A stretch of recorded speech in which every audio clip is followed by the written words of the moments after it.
All right. Well, Pinto's back. We're gonna get started. So, an official welcome and good evening to everybody.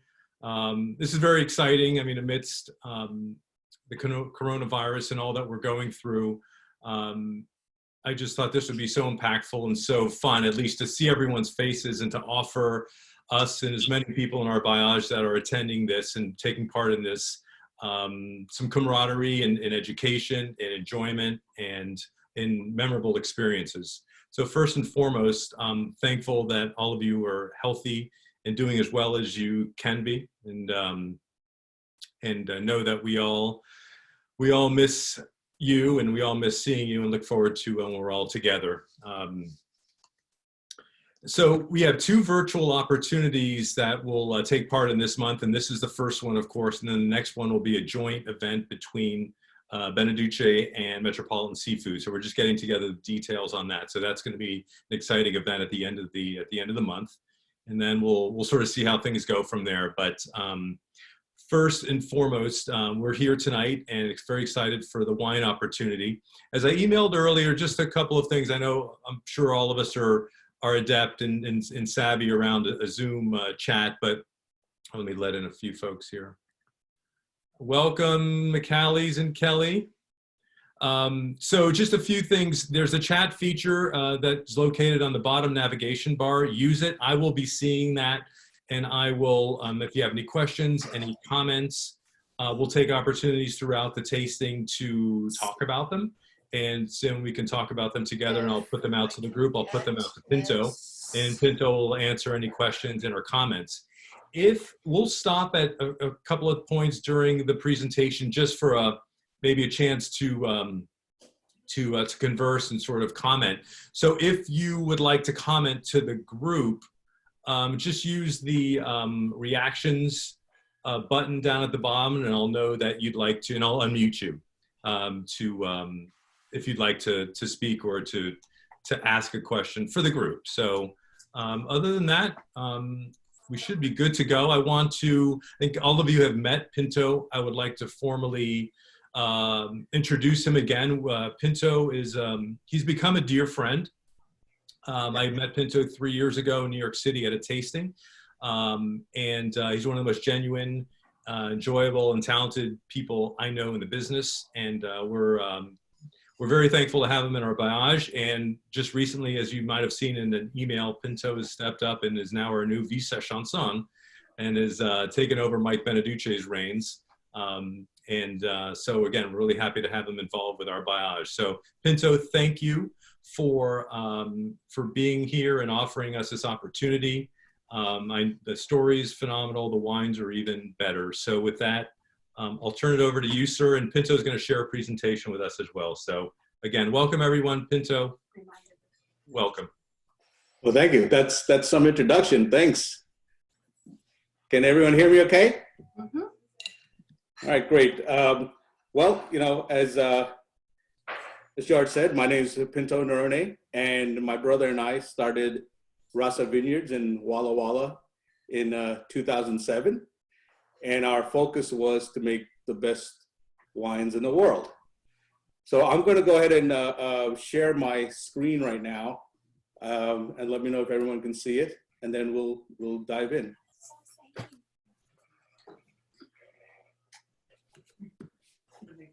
Can't see it.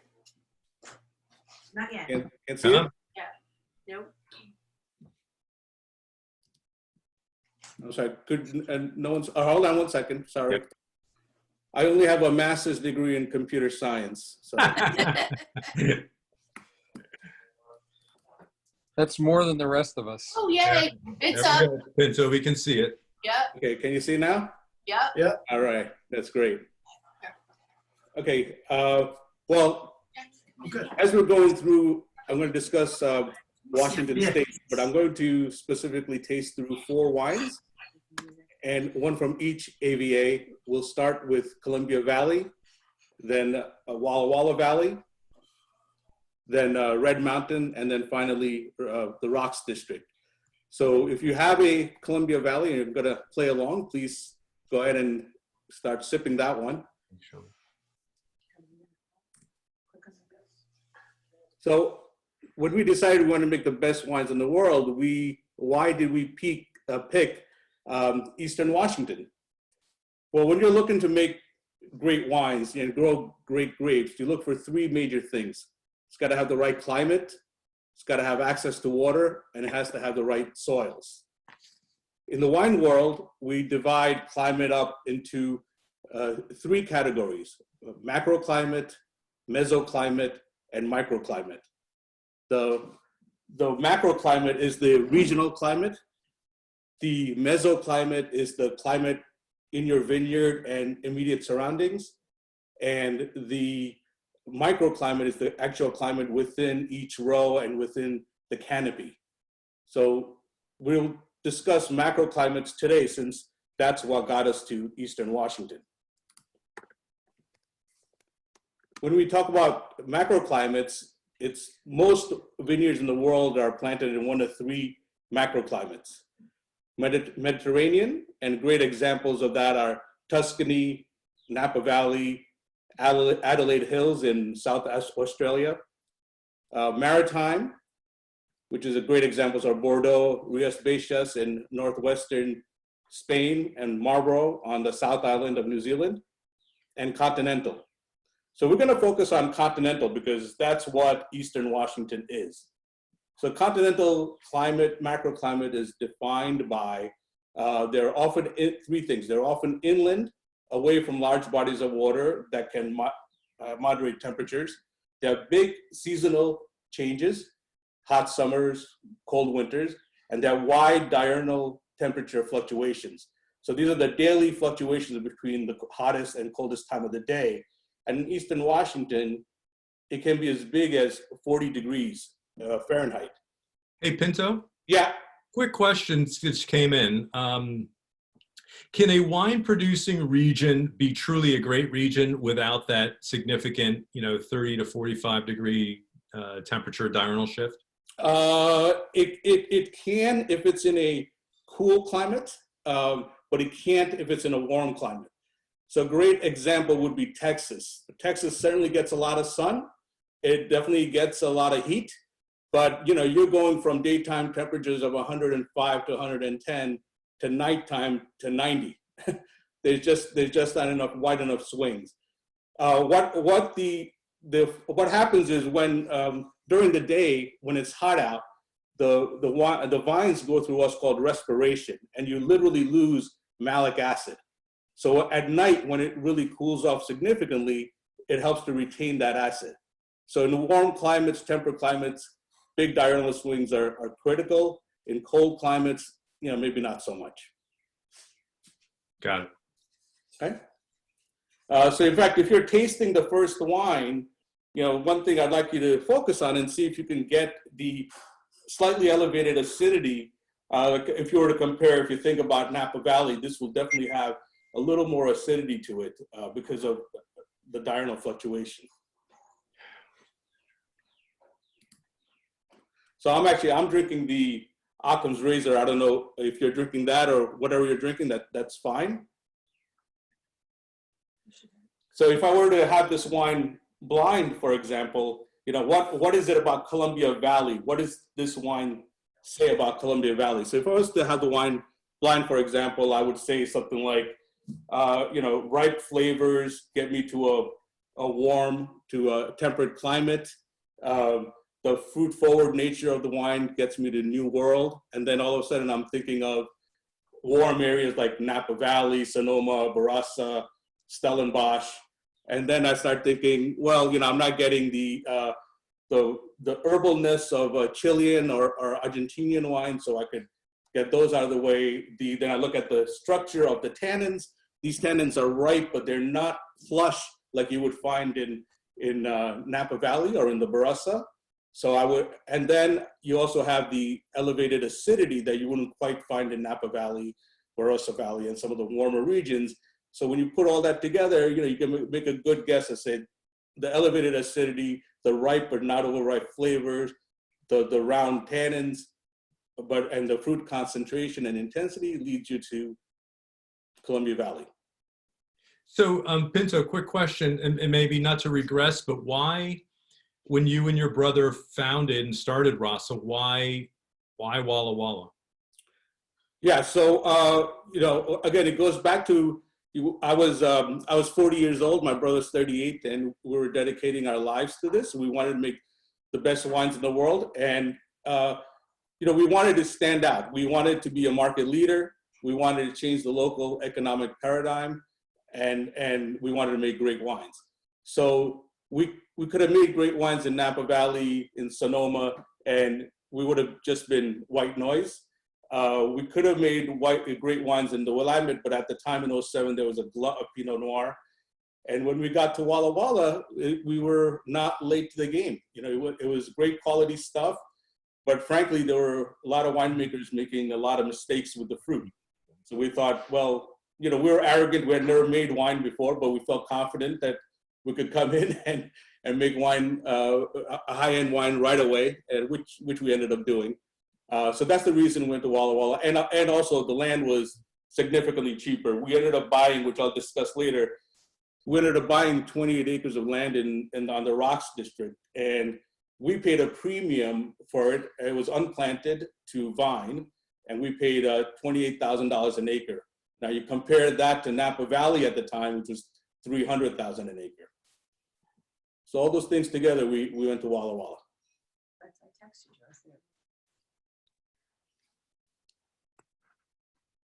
Okay, any other questions?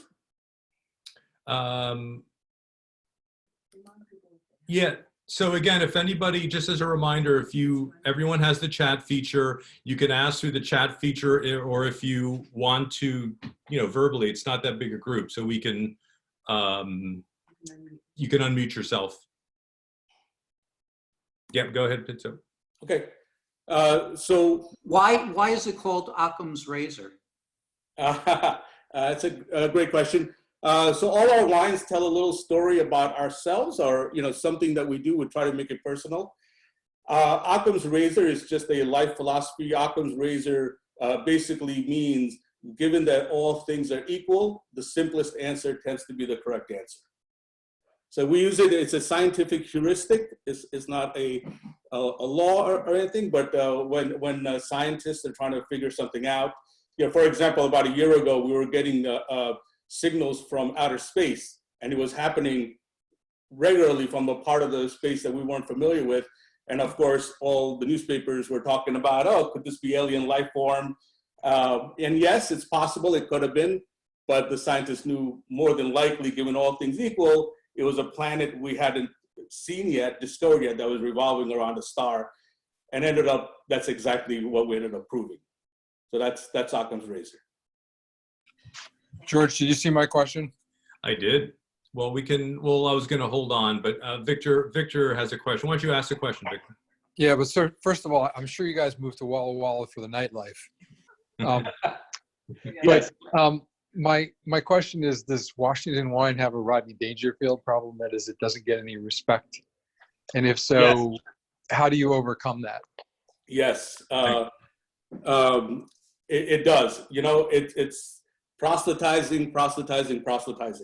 When I live in New Jersey, and when we started the winery, we looked at that as actually a blessing, because I said, well, I'm going to get out here and just proselytize. Back in 09, when we released our first wine, Washington was just all about value wines, great quality stuff around $15, Chateau Chez Michel, Columbia Crest.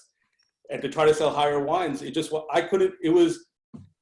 I tried to sell my $50 QED, someone else would rather purchase the $200 Napa Valley. They would say, oh, your wine's too expensive for Washington. So yes, we do absolutely have a respect problem. I think it's gotten much better over the years. Our wines have gotten better. People like me, we've been out there just preaching the gospel of Washington in general, Walla Walla in particular. Thanks, Pinto. Yeah. So why is Eastern Washington a continental climate? Because I think most people, when you think about Washington, you think about Seattle and the amount of rain. And I get this question asked all the time when I'm traveling to sell my wine, because it rains so much in Washington, how could you make great wine there? it rains in Seattle. It doesn't rain so much in Walla Walla. What happens is there's the Olympic and Cascade Mountain ranges that literally divide Washington into Eastern Washington and Western Washington. And what happens is the moisture-laden air that hovers over the Pacific starts to travel eastward. And as it travels eastward and hits land, it hits Seattle, and then it starts hitting the Cascade Mountain Range. Now, the Cascade Mountain Ranges the elevation is up to 14,000 feet. So as they hit the mountain, as the air hits the mountainside and starts climbing the mountain, the air gets colder at higher elevation. And as colder air does not hold moisture as well as warmer air. So as the air starts rising, you start having more precipitation. And then by the time you get to the top, you have a maximum precipitation. And then as the air keeps going over the eastern side, over the Cascades, you have an arid desert. So in fact, there's a name for that, and it's called the rain shadow effect. So here's a cool little diagram that I saw on the web. So what's happening is as the air is coming from eastward over the Pacific, Seattle is northwest of Packwood. So Seattle gets about 38 inches a year. Okay. Then as the air goes to Packwood, which is a higher elevation than Seattle, Packwood gets annual precipitation of 56 inches a year. And then as the air climbs to the top of the Cascade Mountain Range, around that 14,000, there's 100 inches a year annual precipitation. And then as the air starts going down to the left, to the eastern side of the mountain, it goes to Yakima. Then the the air gets warmer. It can hold more precipitation. It could hold more moisture. And Yakima only gets 8 inches a year. And what's interesting to me is Packwood and Yakima are only 55 miles apart. So in that 55-mile range, you're going from 56 inches of precipitation a year to 100 inches down to 8. So basically without this rain shadow effect of the Cascade Mountain Range, we simply couldn't grow the quality of grapes on the eastern Washington that we could. So the Cascade Mountain Ranges are just crucial to the whole Washington wine industry. Hey, Pinto. Yeah. I mean, that's a really amazing, that's a fantastic graphic. I mean, that really tells it all. The question I have is, what's the significance of the distance of the wine growing region to the Cascade Mountain Range? Yeah, certainly. So certainly the shadow grows more dim as you go farther out. You're gonna, let's see. So here's a good answer to that. So as you're going eastward in Washington, Yakima Valley you're getting 8 inches a year. Red Mountain, you're getting 5 inches. Walla Walla, which is the furthest away, it's the most eastern of those AVAs, we're getting 12 inches, and we can actually get more. So we start getting more of precipitation, and that's the consequence of being farther away. So, but we're still in that shadow. Got it. Okay. So yeah, we're looking at. So actually, I just flipped to the water. The second thing that we need is access to water. So if you look at some of the AVAs, like I just said, 8, 5, 12 inches, well, vines need a minimum of 18 inches of water annually to survive. So if you too much water and the flavors are dilute, and you don't get exceptional quality, and it also changes if you insist on growing grapes in that area, you're gonna have to decide on what you want to plant. And I'll get to that in a second. And too little water, then the vines stress too much. So we get on the minimum side. So Walla Walla might get 12 inches. So what we do is we have deep aquifers. So we access that through digging wells, and then we attach that to a drip irrigation system. And we literally drip water onto the vines as needed. And then this way we get the 18 inches of water that we need. So just as a comparison, some of the great Bordeaux gets about 36 inches, Champagne gets about 36. Rias baixas gets about 60 inches, which is an awful lot, which is why they grow white grapes, high acidity. They have a pergola system, which is very high. They do everything they can to capture the sun and mitigate that excess water. So that's why you'll never find a great Cabernet coming out of Rias baixas, but you'll find a great Albarino coming out of there. Argentina, you get, if you're in Salta of Argentina, very close to the equator, you get very minimal water, but you're going to get runoff from the Andes, and that's usually enough to keep that area going. So water becomes critical. It's a critical issue all around the world.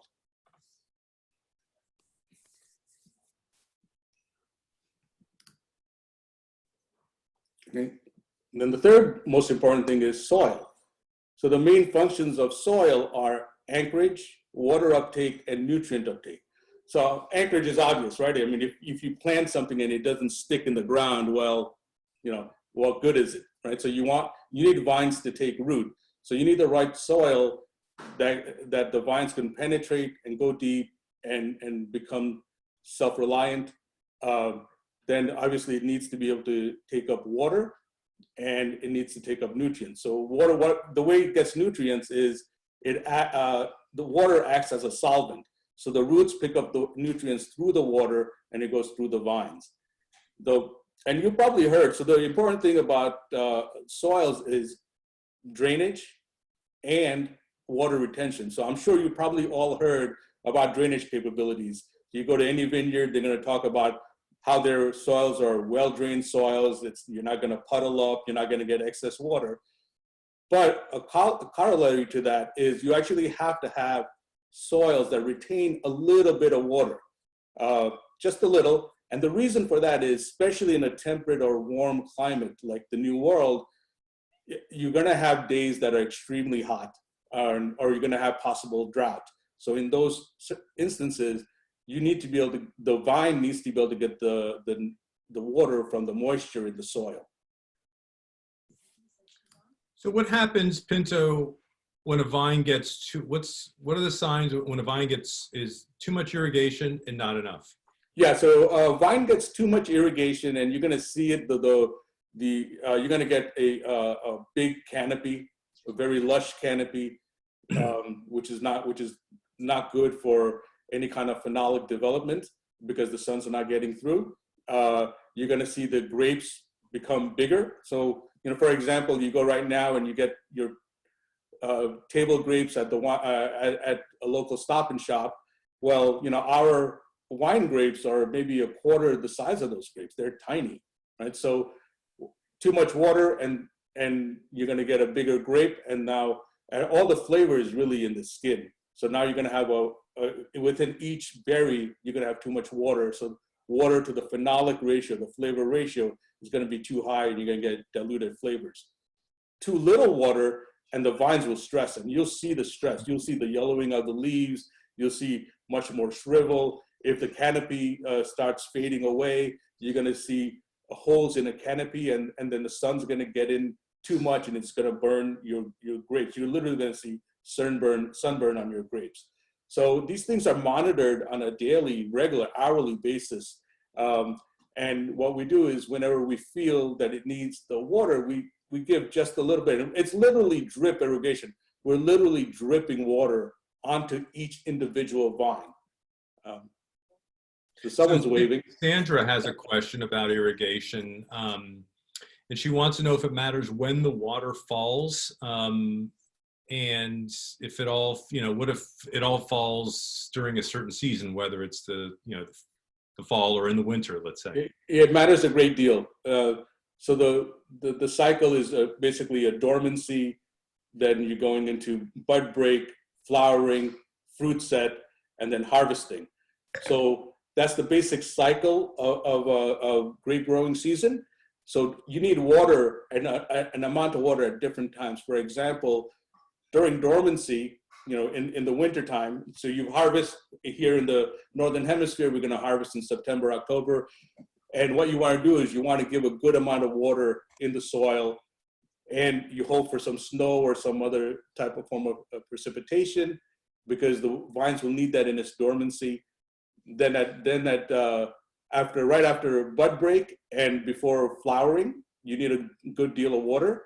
And then right up to fruit set, you need then a little less water. Then after fruit set, now you have the berries. You don't want to give too much water because you want small berries.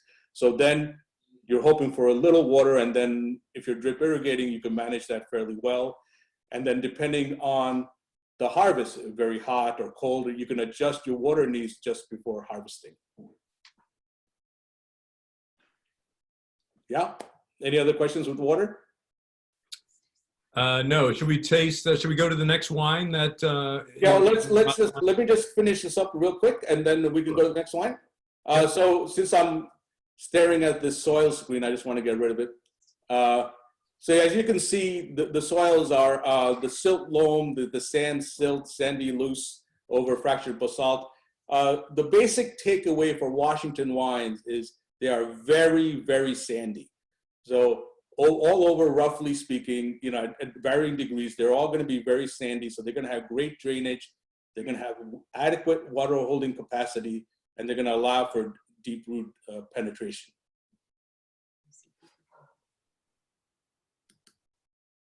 Okay, so let's go ahead and why don't we test, if you have a Walla Walla wine, let's go ahead and grab that.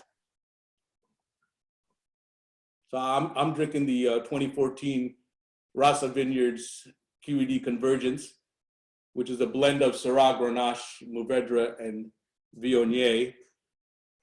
I think we served this Pinto maybe in the first event you ever came to. Is that those of you on the call who came to the Jockey Hollow dinner 2 years ago? I think this was the one. I think you're right. So, and I could leave this up here for now, but we could come back to this. So we use oak just as needed. It's always 100% French oak, but the amount of new oak is different. So for example, our Columbia Valley Occam's Razor just got about 15%. This gets 20%. And it's a decision we make as we taste along. Nothing's ever written in stone. This has 80% native fermentation, 25% whole cluster. And the difference to me between the Walla Walla fruit and the Columbia Valley, and see if you can pick it out, is you'll still have that elevated acidity, and the ripe but not overripe characteristics, but there'll be slightly more there'll be slightly higher fruit concentration, there'll be a higher fruit intensity than the Occams, and there should be a little more delineation of fruit flavors, a little more purity of flavors. And that's how you would get from a generic Columbia Valley, which is a huge AVA, to very specific Walla Walla. Yeah, this is always, this is one of my favorite wines that you make. Thank you. Well, so a question came in, Pinto. So how do I know, if I'm getting more into Washington wines, you know, these various AVAs that we're talking about, like what varietals are best suited and known for each specific AVA? Yeah, so that's a great question. So all over Washington, basically the heavier, bolder reds work. Syrah works great. Cabernet, Merlot, they work beautifully in Washington. Some of the cooler areas, you can grow Chardonnay and Riesling very well. And it's, yeah, the one thing that doesn't grow over very well is Pinot Noir. In pockets, you might find the right microclimate, mesoclimate for a Pinot Noir, but it's really the bigger style wines. And for some reason, Zinfandel doesn't work very well there either. But those are the wines that work very well. And certain places like Walla Walla tends to get a better expression of Syrah than the, say, Red Mountain, which gets a better expression of Cabernet. And then you have Yakima, which can actually does quite well with both. But they can grow well in all those AVAs. The problem with Washington Valley, the Washington AVAs, the vineyards, frankly, is not that a certain variety can't grow well. The problem is pretty much anywhere in Washington, they can grow well enough. So what's happened is when back in the 80s and 70s and 80s and 90s and even the early 20s, when people planted vineyards, they just planted what they wanted. So they said, okay, I feel like planting Syrah, so I'll plant Syrah in my vineyard, and it grows well enough. But that spot, it wasn't the best place for Syrah. It may have been the best place for a Merlot. So, and you can say that for California too, right? Yeah. So what's happening is that kind of knowledge, that kind of that meso climate, what's actually in my vineyard and my surrounding climate, what's actually my soil profile, very specific to where I am, and how does that translate into the varietals I want to make? Yes, Syrah will grow just fine, but Merlot or Cabernet will grow great.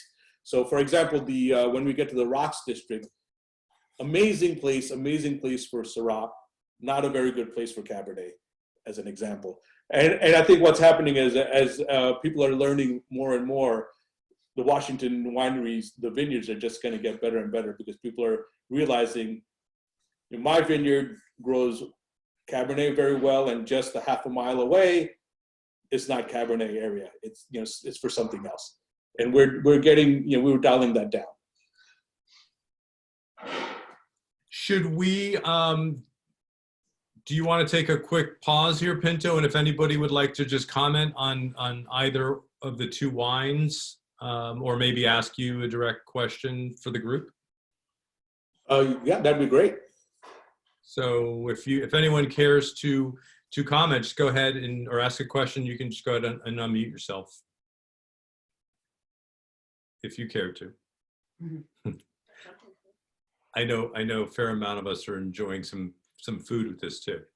Well, let me ask a generic question for people who have had the Columbia Valley and the Walla Walla. Can you see the difference? Oh, absolutely. Yeah. How would you describe it?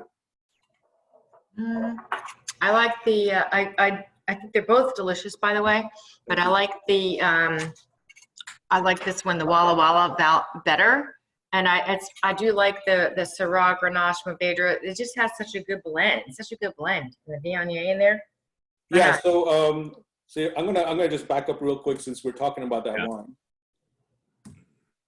Yeah. Yeah. So it has just 4% Viognier, and so they do this in the Côte-Rôtie in the Northern Rhône, where they blend just a little bit of Viognier with Syrah. And the reason they would do it was for reasons that they didn't understand. A Viognier, a white grape, when you co-fermented with Syrah, the red grape, they would actually get a darker color. And it's a unique thing that happens with Viognier and Syrah. It can't happen with, say, Chardonnay and Cabernet. And it's particularly the way the anthocyanin molecule, the platelets, the color platelets, the way they stack up, you actually get a darker view. And we don't need the color. We get so much sun, we get plenty of color. I like the Viognier, just the 4% co-fermentation gives me a nice little floral lift on the back palate. And I think it makes the QED more complete. And Pinto, I think I wish I opened this for my Easter dinner because I think this would go very well with the ham that I made. That would have went well with the best. Right? It would have been perfect, but I didn't. So I saved it for today. So I'd like to ditto that. I wish she had opened this up for the ham. Well, Pinto can fix that. You know, my comment on these two wines, Pinto, is there's a savory quality to the QED Convergence, which I love. It's versus a little more denser, rounder on the Occams. There's a lift to it. Yeah, thanks, and that's a great insight, George. And actually, for me, that's another little. If I'm having the wine blind, a Napa tends to be a little bit more fruit driven. Napa certainly can develop some of those savory characteristics.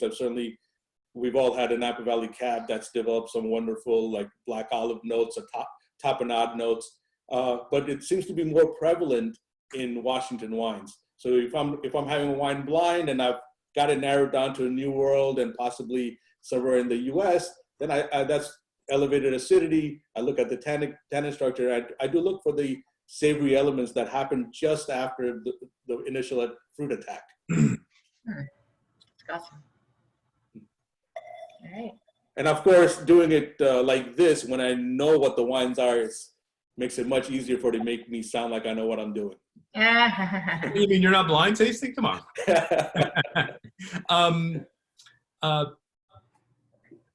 No, I was going to ask Pinto.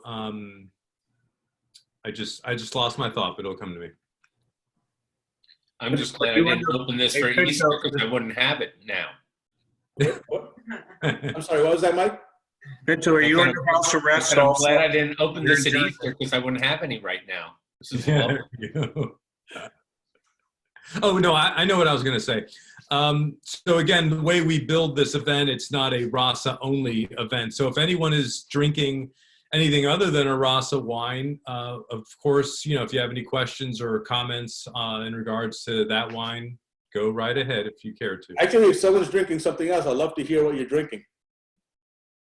Yeah, he won't take it personally, trust me. Yeah, no. So, they're all loyal to you. All right, look at that. No, I have a Tito's Martini on the side here. I'm sorry. There you go, Rick. No, that's Or okay. Pinto. So, okay, cool. What about dry farming, Pinto? Can you speak to that? Because a lot of high-end wines, you hear a lot of that, especially on the high. Yeah, I can speak to it. So I'll give you two things that are really kind of bold, to put it mildly. So dry farming is the concept that, well, we don't need to drip irrigate. So, our wines are great because of that. And it's really nonsense because, so for example, if you're in an area where you're getting more than 18 inches of rainfall, of precipitation a year, then you can dry farm. And actually, there are pockets in Walla Walla. We're talking about like the mesoclimates. So the climate of Walla Walla, generally speaking, we have average of 12 inches of rain, but there are pockets in Walla Walla that can get 18 to 20 inches. So I have a good friend of mine, Kenny Hart, who's the viticulturalist at Dunham Cellars. He dry farms one of these vineyards in Walla Walla. And it's fantastic, but there's really nothing special to it. I mean, in fact, the dry farming, you can make a case that since you're dry farming, you're at the mercy of Mother Nature when you're going to have water, as opposed to drip irrigation when you can say, this is when I'm going to irrigate the supplemental water. So, so people that, it's a market. So much in wine is marketing. It really is. If I was in an area where I was had enough rainfall, I'd say we dry farm. Like Bordeaux, for example, like I said before, it gets 36 inches of precipitation. Well, they're all dry farmed. None of them need to drip irrigate because, frankly, they get a little too much water. Mm-hmm. Luckily, they have great soils. They have great drainage, great aspect, and the excess water drains really well. But dry farming is just the idea of I'm not adding supplemental water. Mm. Got it.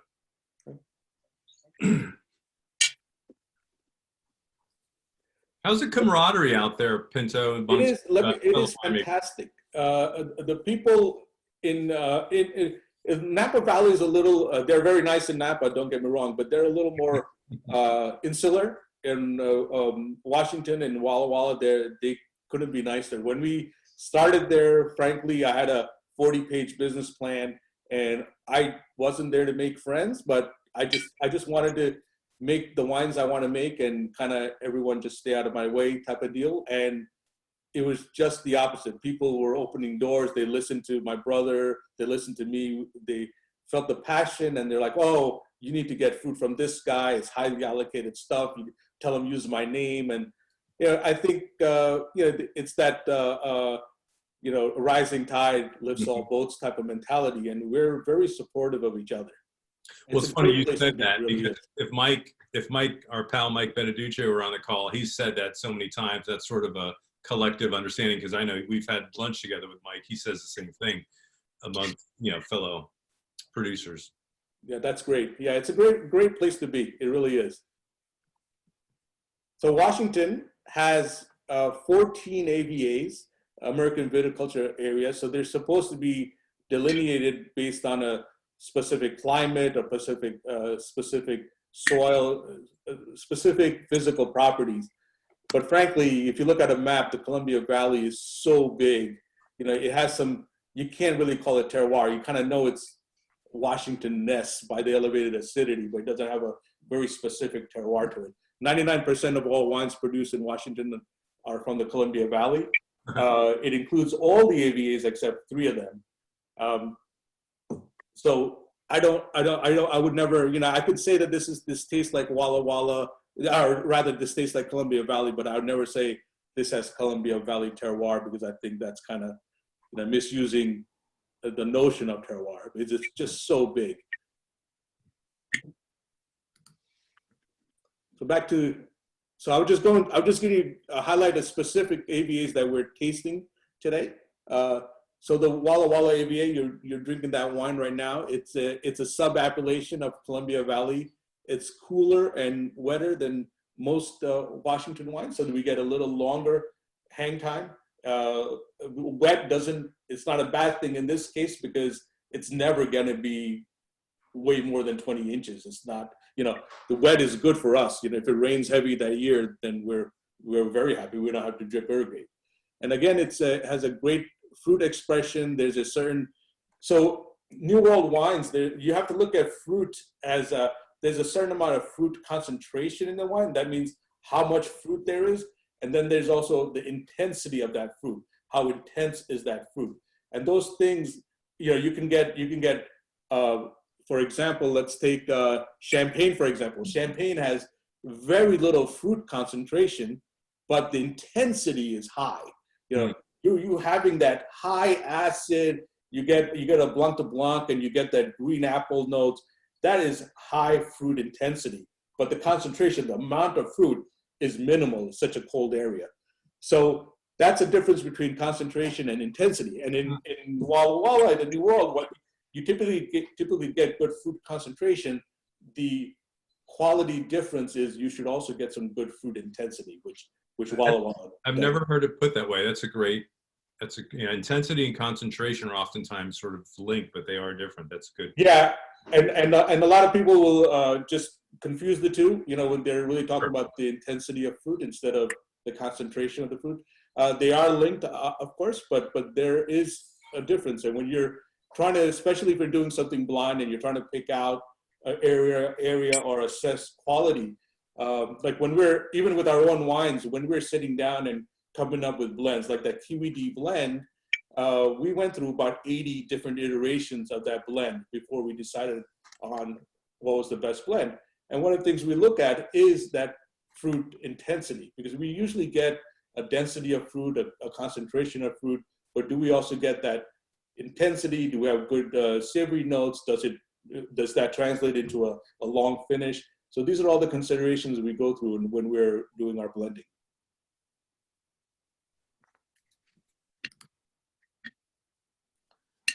So if you guys have the third wine, if you guys have a Red Mountain, that's great. I'm drinking the my +1. So the Red Mountain it's a desert. It gets 5 inches annual rainfall, and it's technically a desert. It is one of the most tannic areas in the country, if not the world. It's typically the warmest area. So acidity is a concern. So you have to, and just the aspect of it, you have to be very concerned with sunburn. So canopy management is key. And what you're looking for is full bodied. So if you're drinking the +1, or if you're drinking another wine from Red Mountain, you're looking for, think about almost like a broad-shouldered tannins, powerful, voluptuous, deep black fruit. It's some minerality in the background. Those are hallmarks of Red Mountain. And Red Mountain, wines, given everything you've just said about Red Mountain and about those wines, I mean, it sounds like they can be very age-worthy wines, or best enjoyed with time in the bottle. Yeah, so that is. Yeah, so that's an interesting thing, George.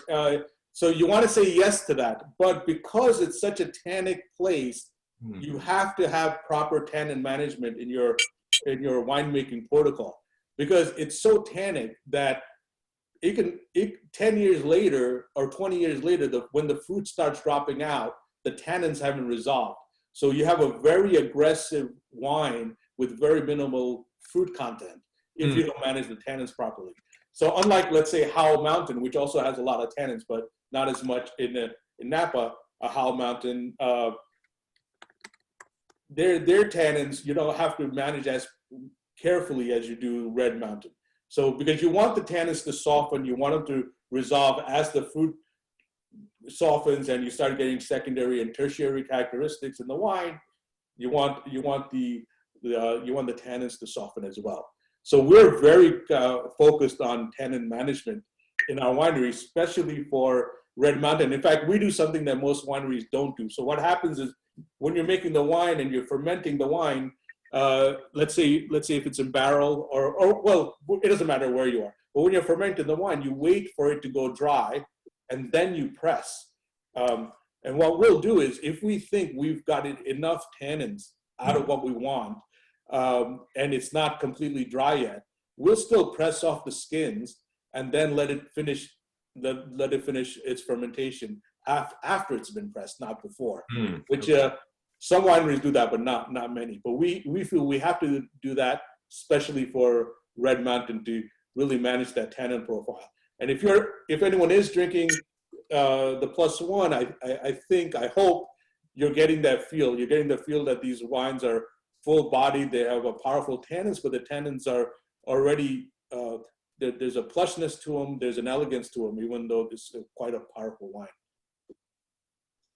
Does anybody have any, if you're having the +1, if you have any comments or questions, go right ahead.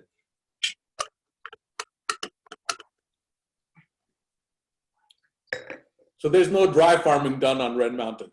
Right, of course, yeah. Say to Jack. I'm just wondering, would this pair nicely with anything like fig-based?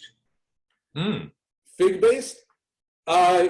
I mean, if it's not, I mean, what are you thinking? You can't have like a fig cake, let's say. No, we have fresh figs. No. McCallie's is sending them We're over. actually stealing the McKelly's fig trees while this conversation is going on. Well, I don't think so. I could probably answer this question better, but if you took those fresh figs and maybe kind of drizzled it with some balsamic vinegar and give some. Thank you, Vito. Or it goes really well with a pork roast. Yeah, yes, absolutely. With dried figs. That But would- this Hey, is Mike, really you can come over and this make the pork roast. I got the figs, right? I'll bring the wine. I'm about to And go we'll leave grab on pork the roast rest of the myself. back It's Friday. I have some social figs here. distancing. It's a real thing. Hey, Jack, no pressure. but- Killing me here. I love fresh figs. I just thought it was nasty to see in the microwave. Oh my gosh. so Gloves funny. are off. Okay, Pinto, I just want to say one thing. No, wait a second, take it off. There you go. Nice, Mike. We on? All right, Yeah. Pinto. Yes. All right. I just muted her. I always thought of Washington as Merlot. And you've really opened my eyes that there's a lot more than Merlot out there. It's delicious. So thank you for that. You're welcome. Washington can grow great Merlot, absolutely, but there's more to Washington than that. Yes. Yes, absolutely. And I see it. So thank you for it. It's great. You're welcome. Nice. What she's not telling you, Pinto, is we've opened all 4 bottles and we've partaked in all of them during this conversation. That's okay. And in between, you're having your martini? Yeah. Yeah. Martini's dessert. That was a good party at the Rickman house. Always is. Always fun. Oh my God. So actually, if you go back to, if you were to compare that, I think you could definitely see the differences between the Columbia Valley, the Walla Walla Valley, and Red Mountain. And I think the Red Mountain is going to be more powerful. You have some good fruit density in the Walla Walla. It's well delineated. The Columbia Valley has some nice flavors, but as a general appellation, it's a great wine for $18, but I think it lacks the higher level, deeper quality levels that the other wines do. Yeah, absolutely. This is delicious. So I don't know which one I like the best. They're all so good. Thanks. So just real quick on our +1, so this is 100% Cabernet. 75% comes from the oldest planted block on Red Mountain, which we're appreciative of. 100% native fermentation, and this one now is 50% new oak. So we've gone from 15% to 20% to 50% new oak. And the label does I'll just quickly. So like I said, we always like to tell little stories. When my brother and I fell in love with Cabernet, fell in love with wine, it was Cabernet. It was Left Bank Bordeaux and Napa Valley. That's me. Yeah. So when I was trying to come up with a name, this was going to be the 2009 version of it was going to be our first Cabernet. I wanted to evoke that sentiment, what Cabernet meant to us. So I thought about my daughter, and when she was 5, we'd play a game. Whenever she said, "I love you," I'd say +1. And she'd say, "Well, I love you +100." I'd say +1. We'd go to infinity, and I'd always say +1. She's going to be 18 in 2 weeks, and she never says "I love you" to me. She always says +1. So I thought that's a great name for the wine. So if you're looking at the label, that's Carly speaking, like 100, 1,000, me responding +1, going all the way to infinity with a little heart in the middle. How much you love each other. That's so great. I That's love awesome. that. You know, not being a scientist, I always said more. She'd go most. I go mostess, and then she'd come back infinity. There you go. And then I said infinity plus, and she said, "Dad, infinity times infinity, you're done." Nice. So, Pinto, can you say, in order for you to call this wine from Red Mountain, you have to have a certain % of the grapes from there, correct? Yes, 95%. What percent? 95? But wait, you have 75% from the oldest block on Red Mountain. Yeah, and the other, so the oldest block was planted in 1973. It's the same vineyard, a Cayuna vineyard.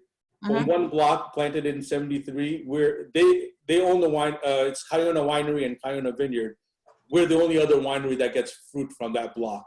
So 75% of this wine is from that block, and literally right across a dirt road, there's another planting was planted in 1991, and the other 25% come from that block. So I used to call it old block and new block until Scott Williams, the owner, yelled at me. He said, "Pinto in Washington, 1991 is not young." They're both old. Very good. I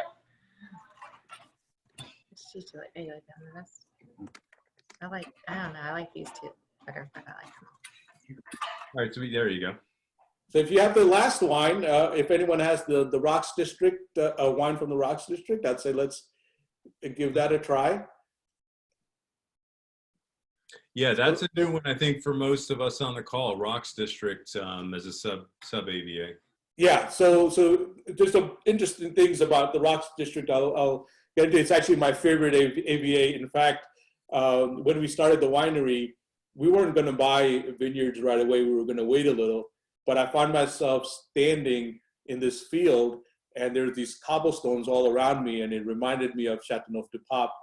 And I immediately called my brother, and I said, "We need to buy this because to me, I think ultimately our brand is going to be tied to this land."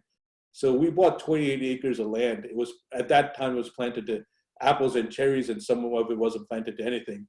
So slowly, we've now planted 3 acres, and we'll start adding more and more as we go. So the Walla Walla AVA is a sub-appellation of Columbia Valley. There's a part of Walla Walla AVA actually dips into northern Oregon by about 7 miles in a town of Milton Freewater.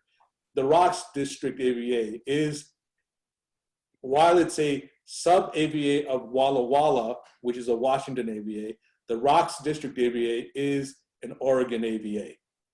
So it's unique. So actually, if you have my bottle of SJ, if you're drinking the Veritas Sequitur, on the back, I can't legally say it's the Rocks District. I have to say it's Walla Walla because my winery is just over the border 3 miles away in Washington. So for me to actually say Rocks District AVA on the label, I have to make the wine in Oregon. So Pinto, I'm drinking, Christy and I have the 13, we're cheating a little bit, the Veritas Sequitur Syrah from 2013. Fantastic. So yeah, that's Well, it's Walla Walla AVA on the back label. Yeah. So we're allowed to say the Greater Walla Walla AVA, but I guarantee you that it is 100% Wow. Rocks District. I just can't put it on the label. And we're actually petitioning the TTB to get that changed. We'll see what happens. So the Rocks District AVA is, when we talk about the AVAs, you try to delineate them based on not politics, which a lot of areas are based on political decisions, but on physical decisions. So this is actually one of the few viticultural areas in the world that have only a single soil series. This one in particular is the free water soil series, which is cobblestone rich gravels, and the cobblestone are fractured basalt. If you go to Bordeaux, for example, Bordeaux has varying soils. Like if you go to right bank Bordeaux, it's clay rich. If you go to left bank Bordeaux, for the most part, it's gravelly rich. And north of left bank Bordeaux, you have clay again. You go to other parts, you'll have Tuscany, you have clay, you'll have marl, you'll have a few different things. But in the Rocks District, it is only this free water soil series, which makes it very unique. Also, it's very, very rocky. So if you've ever seen pictures of Châteauneuf-du-Pape, or if you've ever been fortunate enough to be there, you will stand on a vineyard, and the rocks are huge. And they go, in Châteauneuf-du-Pape, they go about 4 feet deep. In comparison, our rocks that size go 40 feet deep.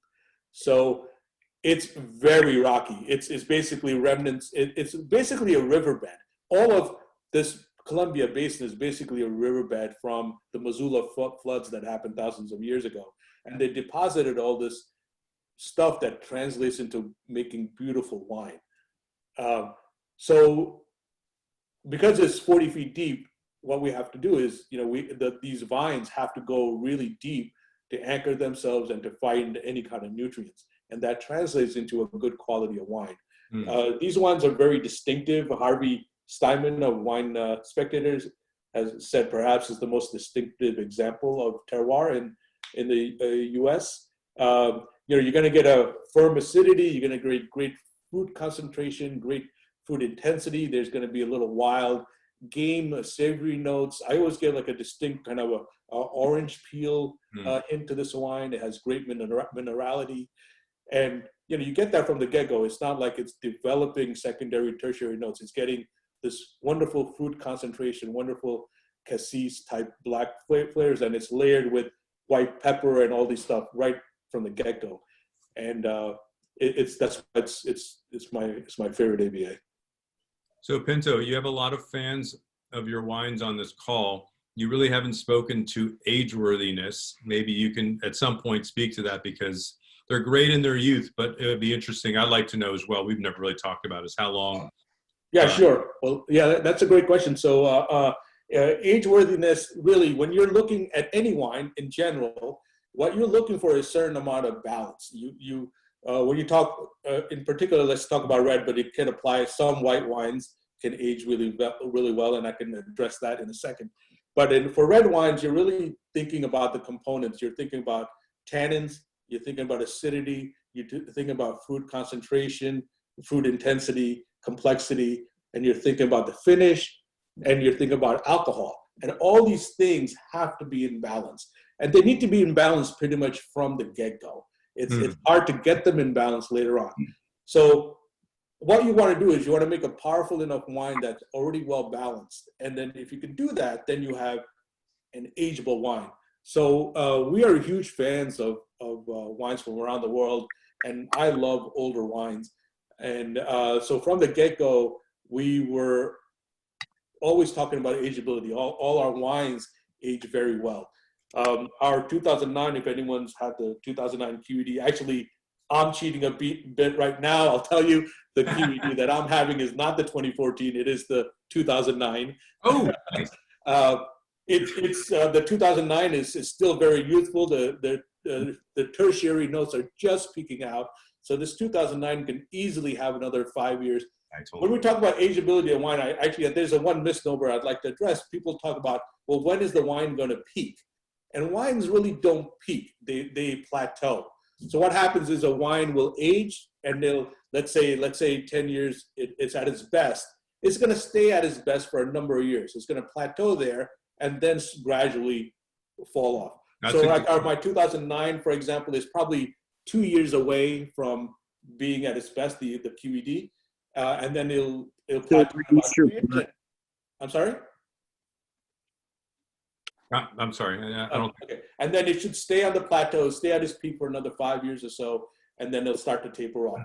So I would say, my wines are varying. Obviously, the Columbia Valley, it's meant to be consumed young. It'll certainly, the Occam's Razor, it certainly can age for about 3 years to 5 years, but it will hold. I mean, it's got a good amount of fruit there to hold, but it'll be at its peak in about 3 years, and it's meant to be drunk young.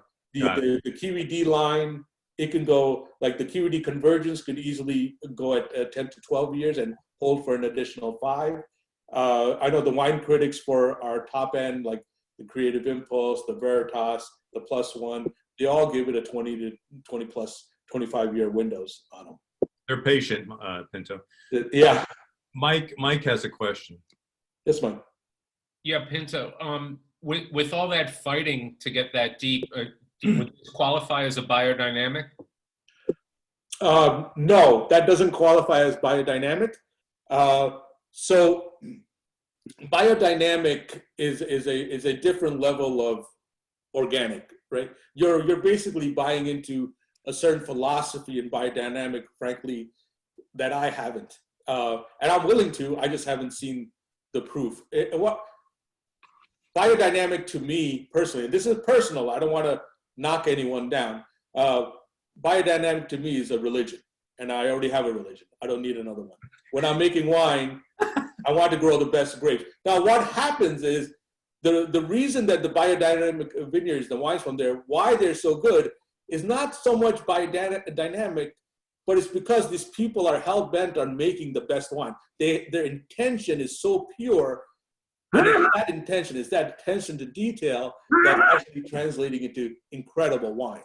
So it's not really biodynamic. It's for example, I'll give you one quick example. Biodynamics, depending on the phase of the moon, you're going to do something to your vineyards, because the theory is the gravitational pull on the vines on a full moon is different than any other day, and you have to address that. Mm-hmm. Okay. I can accept that, but I can sit with a calculator and prove to you without a doubt the fact that you are standing 100 foot away from a vineyard, from a vine, you are having a greater effect from a gravity standpoint on that vine than the moon does. So how are you accounting for that? You want to prove that to be scientifically, I'll be out in the middle of the night on a full moon in a vineyard too. So I'm open to listening to biodynamics, but the scientific side of me just, it doesn't make sense. Sounds like a Mondial event to do a little midnight vineyard. Midnight brunch in a vineyard. There you go, Chef. I can feel it. So Mike, just to expand on that a little. So my vision for my wines are to make the best wines in the world. I want to make the best expression. So I personally don't care if I have to spray, let's say, because I have mildew and I have to have a chemical spray, or if it's biodynamic, if it's organic, if it's sustainable. I just want the best grape. Now, it just so happens that if you minimize on the chemical use, or if you don't use chemicals at all, you tend to get a better grape. So from that perspective, almost all of our vineyards are sustainable. So almost never do we use any chemicals. But for example, in a vintage like 2011, where we had mildew pressure, and there's no way around it. The way I look at it is, we have it's a farm. We have people. The results oriented. People's lives to care of. Yeah. So we're going to use a little bit of chemicals to get by, and still make a great wine out of it. But so that's just, to me, that's just sustainable. The vision of sustainable farming is where really organic farming was in the 70s. And I think, our sustainable farms are actually, we're very careful about the fauna and flora, and introducing like ladybugs in the vineyard and introducing other things that are natural. So we tend to be very natural. And sorry to go off on that riff. No, that's good. Actually, Does it go well with I back? appreciate it. we have a question from the Mazzicolas, Pinto, Dan and Stefana, and they would like to know if you have any interest in making white wine. We do, and we do make it. It's good. we make a little bit of Riesling and we make a little bit of Chardonnay. So I'm a huge fan of Riesling, and you know, my go-to Rieslings tend to be the Moselle in Germany, but I love the Clare Valley and Eden Valley in Australia. I love the Wachau and in Australia, and Wachau in Austria, Alsace in France. I love all these Rieslings. So we make a very serious Riesling. It tends to be more along the lines of an Alsace, a little elevated alcohol around 11 to 12%. And we make it in a very much, we use the Moselle concept. We do some skin contact just for anywhere between 18 to 16 hours to just flesh out the texture a little bit. And we make it, we actually just released our 2018 just a week ago. We make about 100 cases of it, and you know, you sell out of it through the winery every year. We also make a Chardonnay from Single Vineyard, Frenchman Hills. And that Chardonnay, I'm a huge fan of Burgundy. So we tend to be more Burgundian in our winemaking, partial malolactic, some new oak, some stainless steel. And we use the New World fruit, and you know, but it's got a wonderful acid balance to it. And again, and that's only, it's called Dream Deferred, and we only make about 75 cases of that. We actually increased production to 150 cases for next year. 100% increase. Love it. Yeah, thanks. You know, it's funny. Available, Pinto? I'm sorry? Are those wines available? They are both available. We actually just released the 2018 Dream Deferred and the 2018 Composer just last week. And the Dream Deferred typically sells out by end of the summer. The Composer usually sells out by end of the year. So, got it. Yeah. And we're making Pinot Gris. Yeah, of course. Yeah. So we used to make Pinot Gris, but we used to make it in a very serious style, a very Alsatian. It was the oldest functioning block in Washington, and frankly, the guy ripped it up to plant Concord grapes because it was more profitable. So we decided, as we have the Occam's Razor red blend, we decided to do a white Occam's. So we made a skin contact Pinot Gris. It's got a little color to it. It looks like a rosé, but it's not a rosé. And it's our first, we're actually bottling it on May 12th, and we're gonna release it the week after that. And it'll be an Occam's Razor white. Nice. I'm very excited about it. We just made 500 cases as a test, but I think it's gonna do very well for us. Sounds great. All right, so shall we, so if there's no other questions, we can continue on and sort of conclude. Ooh, my favorite. Okay. So, so I will say, I'll just mention, I keep listing all this stuff. Do you guys know what like native fermentation means? Does everybody understand that, or whole cluster? I was going to ask the question. I think you should just take a moment to talk about whole cluster because we hear it a lot. Sure. So if you were to go through the slide, you will see that we did a whole cluster, 100% whole cluster on the Veritas Segredo Syrah. We did some whole cluster on the Occam's Razor, and we did some whole cluster on the QED, but no whole cluster on +1. Whole cluster simply means we're not going to, at the sorting, you know, usually grapes come in. Here you go. Here's our protocol for our winemaking protocol. This is what we do. So grapes come in, we usually sort them, destem them, okay? And then if it's whole cluster, we don't destem. So a lot of times for Syrah, for Grenache, very specific grape varietals, you don't necessarily, you want some of that whole cluster. You want the tannins from the stems. So if the stems are right, if the ricus is ripe, it imparts a nice textural element to the wine. But you don't do it with Cabernet because Cabernet has so much tannins in it already. It would just make the wine weedy.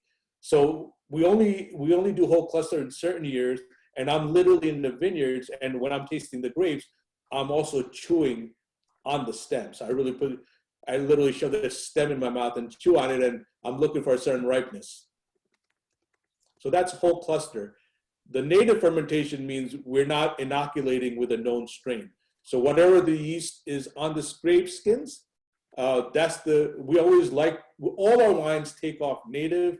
If we get everything like a volatile acidity or a pseudobacter or something, if we get something that's going off, then we'll inoculate it with known strain. So all our wines have at least partial native fermentation. Wow. Wines are stellar, sir. Thank you.